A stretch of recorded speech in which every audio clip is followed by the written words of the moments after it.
Hello, it's Solenoid. In today's video, we will be checking my car's check engine light. Most of you might think it will be expensive fix, but it can be fixed for free. When I turn on the engine, we have a check engine light, and this maintenance can be resetted.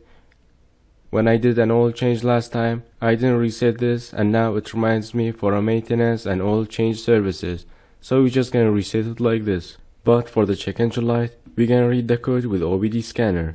Here I'm using CG Solid. I have a detailed video for this scanner, which is very easy for reading the codes.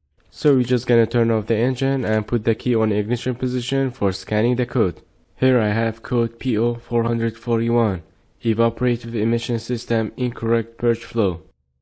This would cause in two cases. First, the purge solenoid stuck open and not closing, or you have a loose wire harness and not letting the solenoid to work.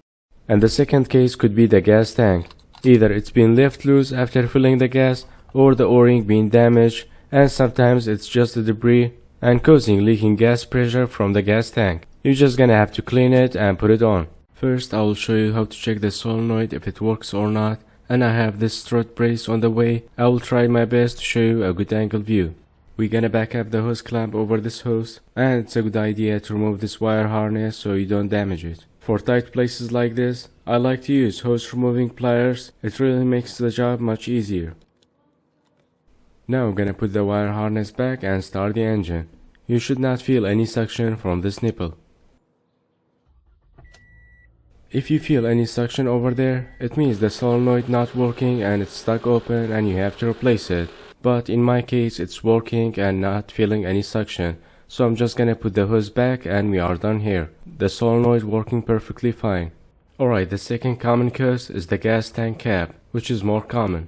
Most of the time they are just left loose after filling the gas, but in my case I checked and it was tight enough. But if you check the cap o-ring, we can see there's some debris on it, so I'm just gonna clean it and put it back. So for cleaning, you can use brake cleaner, carb cleaner, or even WD-40. I'm just gonna spray some on the shaft towel and clean everything off.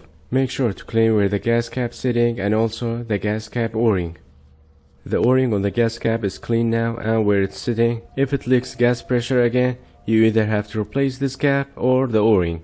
But most of the time you have to replace the cap. If you have a problem like this, it's worth cleaning before buying a new part. Alright, now we're gonna erase the code. If the same code came back after a few days, you have to replace the cap. I also have another video for this purge valve, how to clean it and how to check it. I will make sure to put the link in the video description box below for more information. And here is how to diagnose and fix code p0441.